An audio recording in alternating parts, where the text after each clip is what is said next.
Kemarin kita udah sempat review ViewSonic VX2758, tapi ternyata ViewSonic batal lanjutin monitor itu masuk ke Indonesia lagi dan gantiin monitor itu dengan monitor di sebelah gua ini. ViewSonic VX2705 2KP MHD. ViewSonic emang kadang kasih kode belibet untuk diingat.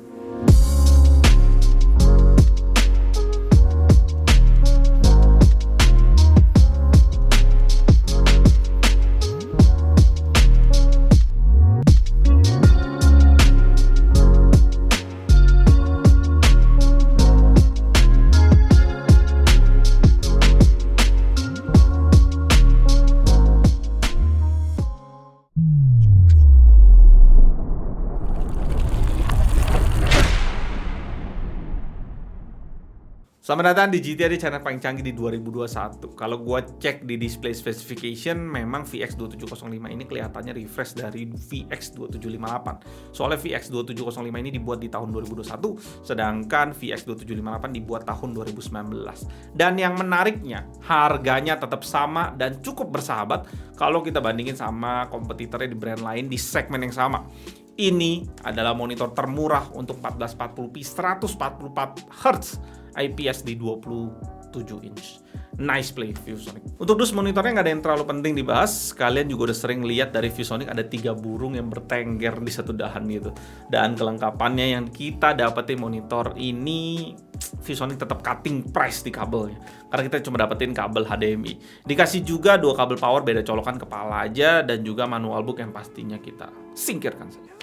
Untuk stand monitornya bentuknya juga udah mengusung tipe V, cukup tebal dan dari besi juga. Sedangkan kaki monitornya udah nempel ke monitornya, jadi kita nggak perlu pasangin lagi.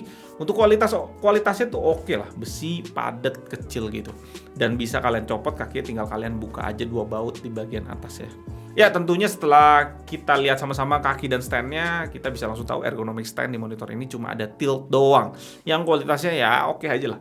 Tentunya kita tes jatuhin monitor ini juga, karena ini punya stand tipe V, sangat mudah tentunya untuk jatuhin ke kiri dan ke kanan. Dan kita juga bisa lihat bagian belakang monitor ViewSonic ini jauh lebih clean kalau kita bandingin sama model VX2758 yang kemarin.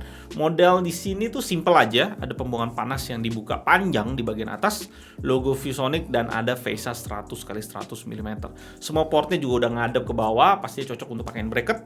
Dan portnya di monitor ini HDMI-nya nggak dipecah versinya kayak di VX2758 di sono. Di sini ada port power, 2 HDMI port 2.0, 1 DisplayPort 1.2, dan audio out. Bagian bawah ada tombol untuk ngatur OSD dan 2 lubang untuk keluar sound dari speaker di monitor ini, 2x2 watt yang pastinya kita dengerin sama-sama.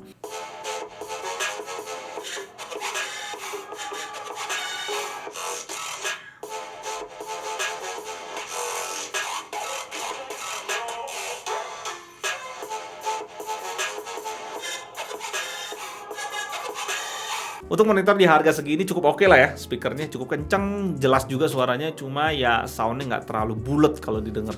Sedikit cempreng atau pecah lah biasanya suaranya kalau pas kita dengar lagu-lagu dia lagi high pitch. Tapi oke lah, bisa cukup puasin telinga dan bikin clean meja. Bagian depannya pasti udah bezel-less dengan tebel triset bezel-lessnya di 0,7 cm. Nggak terlalu spesial juga. Kita masuk ke spek lengkapnya di website ViewSonic, 27 inch QHD resolution atau 2560x1440p. IPS panel flat, static contrast diklaim 1000:1 dengan brightness 350 nits. Panel bit depth-nya di 8 bits plus FRC, refresh rate-nya 144 Hz dengan response time 1 ms MPRT yang pastinya kita tes UFO. Panel IPS di sini nggak terlalu cepet banget lah, oke aja kualitasnya. Support FreeSync Premium dan tentunya G-Sync compatible via DisplayPort. Color gamut diklaim DCI-P3 96%, NTSC 93%, dan sRGB 131%. Semuanya disebutin tipikal atau bisa dibilang kondisi terbaik. Kita tes lebih dalam untuk panelnya dengan data color SpiderX. Color gamut ternyata memang tinggi di monitor ini, nice! 100% sRGB, 92% Adobe RGB, 95% DCI-P3, dan 88% NTSC. Brightness maksimumnya cukup tinggi di monitor ini di 382,8 nits dengan kontras 1060:1 dan white point-nya 7000 Kelvin yang agak sedikit kebiruan. Untuk color uniformity di brightness 100% sih dari 9 titik pengetesan hasil cakep banget. Maxnya cuma 2,2 delta E dan ini masih akurat, sisanya rapi banget. Luminance uniformity di brightness 100% lumayan, 4 titik 10% ke atas, maxnya di 11% aja. Keakuratan warna di monitor ini luar biasa hasilnya. Maxnya cuma 1,80 dengan average di 1,05 delta E. Setelah dikalibrasi masih bisa di-push lebih jauh kualitasnya. Maxnya turun ke 1,37 delta E dan average-nya akurat sekali di 0,48 delta E. Overall rating yang dikasih data color ke monitor ini sebelum dikalibrasi hampir sempurna di 4,0 poin. Oke, kita masuk ke pengetesan bleeding. Di sini gue setelin video yang video hitam supaya kalian tahu di sini bukan monitor mati. Di sini langsung juga kalian bisa langsung lihat ada bocoran putih-putih gitu ya. Atau di pojok kanan juga ada. Dan mungkin ini unit gue doang atau semuanya kayak gini gue juga nggak tahu ya. Tapi kalau lu punya unit harusnya sih nggak semuanya, tapi ya kalau lu dapet bleeding juga ya dicoba aja klaim, walaupun mereka menulisnya bleeding nggak bisa diklaim garansi. Oke, kita masuk ke OSD-nya. Di sini sih tombol ya, gue sih nggak demen banget lah kalau tombol. Dan di sini ada berapa? 6 tombol. Bintangnya apa? Oh, bintang ini langsung dikasih preset nih sama dia. Jadi tombol yang kedua sebelum bintang itu buat masuk ke OSD-nya. Oke, tampilan yang pertama input doang, input select. Berikutnya ada volume. Kalau mau speaker di monitor ini buat ngatur-ngatur gede kecilnya. Nah, ini sama yang tadi view mode-nya. Color adjust. Contrast brightness biasa, ini gue selalu pakai user color temperature, color space, RGB boleh, auto juga oke. Color range, biasa gue pilihnya full range. Tapi biasanya di Windows udah gue fullin sih, jadi sama aja sih. Oke, berikutnya mana? Back. Manual image, ada sharpness, blue light filter, aspect ratio, overscan, black stabilizer yang paling penting untuk monitor gaming ya, supaya bagian gelap bisa lu terangin dan juga nurunin motion blur. Advanced DCR jangan dinyalain, response time-nya di sini jangan pakai yang ultra fast karena bisa overshoot. Advance udah oke, atau lu kalau mau pakai juga nggak apa-apa. Namanya juga dikit banget sih, hampir kelihatan.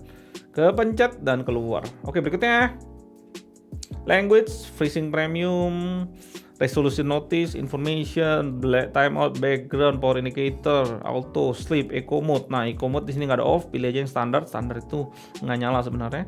Auto detect di sisi memory recall ini reset semuanya. That's it. Dan monitor ini bisa kita dapetin di harga 5,1 juta dengan garansi ViewSonic 3 tahun full. Tentunya saingannya di Indonesia ada Asus VG27AQ di 6,7 juta, LG 27GL 850F di 6,850, udah turun nih LG. Dell S2721DGF di 7,2 juta. Dan Asus VG27AQ L1A di 7,2 juta. Dari list itu sih ViewSonic juara lah harganya. Dan memang jadi yang termurah di segmen ini. Termurahnya nggak nanggung-nanggung, hampir 1,5 juta sampai 2 juta. Dan kita udah dapetin panel yang luar biasa bagus kualitas warnanya. Tentunya dilengkapi juga dengan garansi 3 tahun full. Itu nilai yang sangat mahal. Dengan pembeda 1-2 juta dengan brand lainnya sih gue rasa monitor ini patut jadi kontender terkuat untuk brand lainnya. Di brand lainnya ya kita dapat full ergonomic stand, sedangkan di sini cuma tilt aja ya. Tapi kan lu tinggal beli bracket aja. Gila, bracket bisa lu spare sampai 1 juta. Lu udah dapetin full ergonomic stand di monitor ini. Bahkan bracketnya mungkin 300.000 udah bisa ngangkat monitor ini. Murah banget sih. Di harga 5 juta ini sebenarnya kayak gue ngerasa tuh jadi ada 2 segmen nih sekarang. Segmen yang pertama nih orang mau resolusi tinggi 1440p, tapi dia cuma dapat 144 Hz. Tapi di sisi satunya lagi ada orang yang full performance saja. Karena Full HD IPS 240 Hz itu di harga 4,8 jutaan. Jadi dua pembeda ini nih. Satu lu relain resolusi tapi dapat 240 Hz, satu lagi lu naikin resolusi tapi cuma dapat 144 Hz. Dan gue beberapa waktu tes gaming di ViewSonic ini memang jauh lebih bagus lah gambarnya dibanding Full HD biasa. Tapi buat gue tetap sih, gue lebih suka 240 Hz karena headshot itu buat gue lebih penting daripada gambar yang bagus. Dan ViewSonic sekaligus di sini nunjukin ke kita kalau QHD 144 Hz udah bisa sentuh ke 5 jutaan. Gua nggak sabar sih harganya bisa semakin dekat dengan harga di China. Tentunya patokannya ya Xiaomi 27 inch monitor terbaik di segmen ini. Pas video ini dibuat harganya 1949 RMB, kira-kira 4 juta sampai 4,5 jutaan lah. Kalau lagi promo di sana harganya bisa sampai 3,6 juta. Video Xiaomi gue juga taruh di card di atas kalau kalian menonton. The best itu. Dan ternyata ViewSonic ada satu kode lagi yang di launch di segmen yang sama dengan monitor sebelah gue ini. Kodenya XG27052K. Belakangnya gue nggak tahu ya. Gue belum searching. Itu juga main di segmen yang sama. 2K 144 Hz IPS. Bedanya di situ full ergonomic stand. Tapi ViewSonic kasih kita harga bedanya sama monitor ini kalau nggak salah cuma 300 ribuan. Menarik, nanti kita bahas di video berikutnya. Gue Leonard Jitiadi, sampai jumpa di video berikutnya. Tetap